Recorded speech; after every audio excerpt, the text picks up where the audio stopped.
Welcome back to Smut and Study Podcast. I'm Amanda, that's Natalie. Today we're covering the third book in the Lightlark series. It's called Skyshade by Alex Esther. She's going to read the synopsis of the book so we don't bore you with our own. Look how pretty. Don't worry. Yeah. Hopefully I can read. Okay. Alright, so it starts off with Love Kills Kingdoms. Back in Grimm's castle on Nightshade, Isla is reeling in the wake of a brutal battle and the devastating truth it exposed. Her future and the fate of the world now hinge on a heart split in two. Past Isla, who fell in love with the ruler of Nightshade, fights to resist feelings she considers treasonous. The Isla of the present, who has seen the ruin her powers can cause, will do anything to save Lightlark and its king. As the line between enemy and friend is tested, Isla is more desperate than ever to understand the Oracle's final prophecy and change her heart-rending fate. But a storm is coming, and with it, a long-buried evil greater than any of the realms have faced before.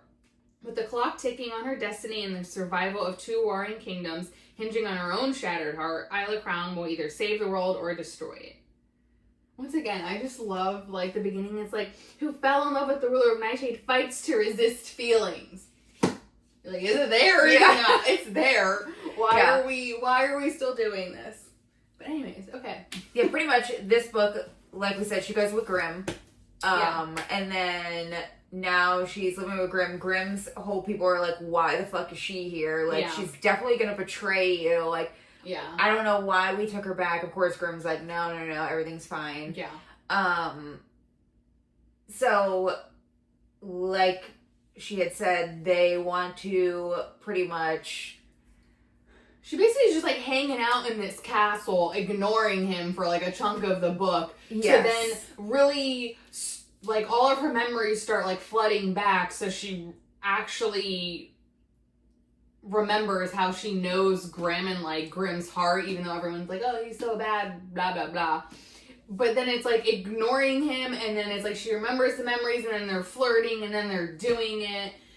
And you're okay, that's cool for the first half. But then it was she still has a dream about Oro touching her at one point, and you're yeah, why? But I guess Oro tries to visit her, and she basically tells him to GTFO. And I think if I remember correctly, I could be wrong, I don't know. But if I remember correctly, I think in that moment too, he's just kind of oh, I felt he felt good-ish when she went, but I think in that moment it was kind of I think he thought that he was losing her. I think she was still on Lightlark's side and his side, but I think he kind of felt that she was really choosing Grimm, which yeah, and that's my opinion. This whole time over, now that she's over in Nightshade territory, she realized that Grimm has had his own issues with this portal being ripped open into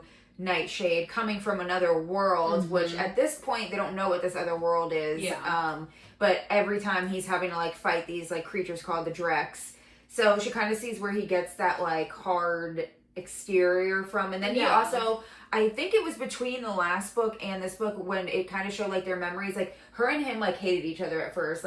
Pretty much, this is before her memories got wiped, before the whole Centennial, everything. Pretty much, she was trapped in her room. She had a really hard, upbringing. She didn't have any powers.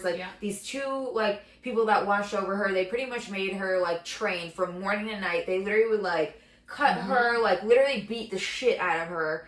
And she would have to heal herself. So then she finally finds... this portaling stick in her, room or whatever, and she's what the fuck is this portaling stick? She ends up portaling to Nightshade. Then she's convenient. Yeah, she ends up being in this line full of women. She gets, thrown into this closet with him. She starts making out with Grimm. At the time, she doesn't really know who she is. Yeah. She freaking, stabs him. In the heart. And he's who the fuck is this? So anyway, she portals away. And then they obviously, he comes to her because he's how the fuck does she have a portaling device? Yeah. I'm the only one that has portaling powers. Yeah. Nightshades are the only ones that do. Back and forth, they're going back and forth. They don't like each other. They threaten to kill each other. Blah, blah, blah, blah. Flirting. Anyway, then he makes a deal with her. He's okay, well, I need to go find this sword. That he needs her help to find this sword. So pretty much he's using her at this point to find this sword. He basically tells her, he's just you're gonna die. Or no, I think he thinks that in his head, he knows that she's gonna have to die or, something like that. and you're kind of like, damn, that's kind of yeah. And it's like the same thing that would happen with Aura. Aura's like sitting there and is like, why don't you use any of your powers? And he's like thinking at this point too, like, why isn't she using any of her powers? Yeah. Like, well, number one, she could portal, which he doesn't know that she's using a star stick to portal. Then he actually finds a star stick and she's like, please don't break it. Oh yeah. That's my one good like thing. And he somehow is nice and is like, whatever. Okay. Anyway, they get together. She almost dies. He takes all the arrows for her. Blah blah blah. They end up fucking. Yeah, it's super cute. It's super cute. They get married. Then that's when you find out that he had to pretty much erase her memory because, to be honest, I don't remember the full reason why he had to erase her memory. Face, I was like, Yeah, I don't remember the full reason why. And the only reason why I can't remember the full reason why is because, like we said, all these books freaking blend into each other. And I just yesterday read Crown Tide, so my mind is on the most recent book that came out. Which will be in the next video, so that one will be good. Detailed. There's a lot of, like, memories in this book. Like, I felt like it was a lot of, like, it would go present time and then it would go back to, like, before, and it was a lot of, like, flip-flopping around. For sure. But I will say that I love animals. So in this book, they find a dragon, and pretty much the dragon Wrath or whatever his name is. So they take a dragon, and then Isla has her wildling powers. She ends up mating, not mate. Oh god, that sounds so weird. She ends up like not in this book. Like getting.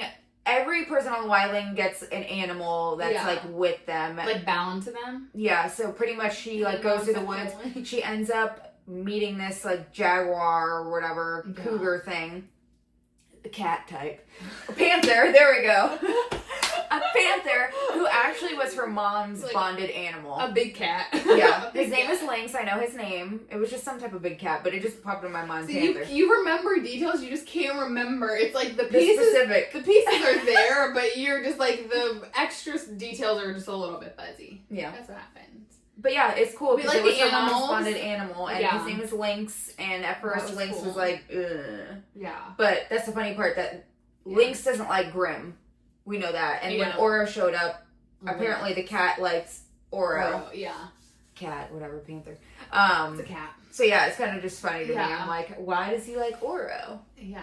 I don't know. Why? I don't know. But then you have like the dragon aspect where it's like the dragon loves like Grimm and her, and you're kind of like, it's like, again, it's like the sun and like the dark. It's very much so you have like an animal that is like in the sun, and then you have something where it's like the dragon's like obviously like dark, you know? But I also died, and I thought it was really cute when like obviously she brought the dragon home, and he's like, no, absolutely not. Like, this thing is not staying here. And then he like grew to love it because she said, no, the baby dragon's staying with us.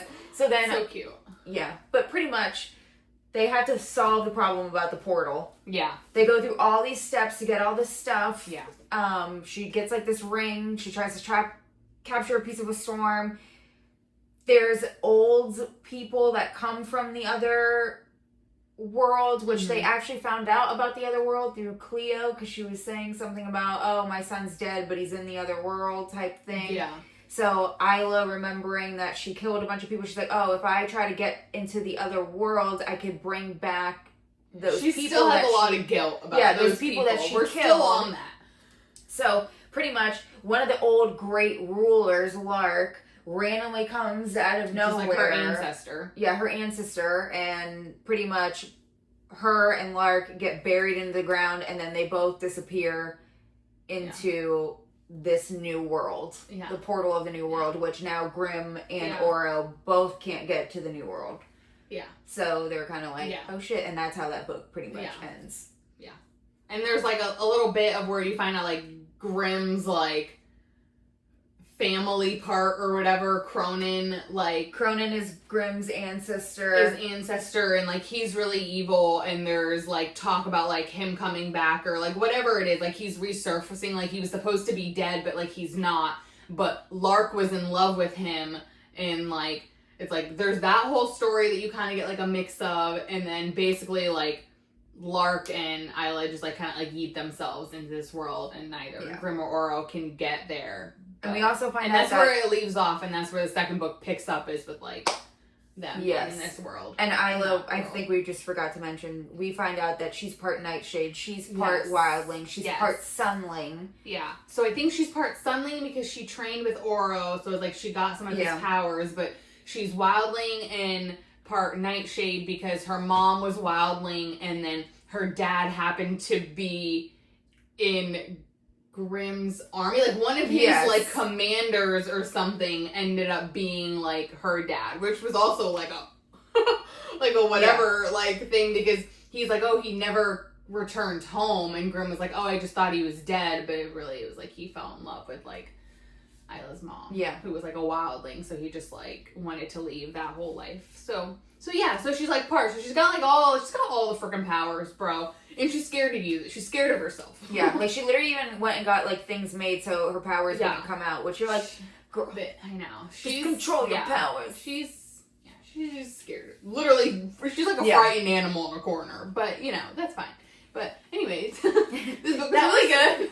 That was literally like diary of the mouth. Everything that came out, we were just like, this happened and blah, blah, blah, and wait, we forgot that. And but see, this is what happens. The more we talk about it, you start to remember things, but it's really hard to get the ball rolling. Yeah. And so it's like you just have to basically word vomit to remember. Like the more as we were talking, I started remembering things. Like, why did Grimm wipe your memory? Yeah. I don't know. Am I also married to him? I mean, that wouldn't be such a bad thing, but I'm just saying. Okay. On to the next episode. See you next week.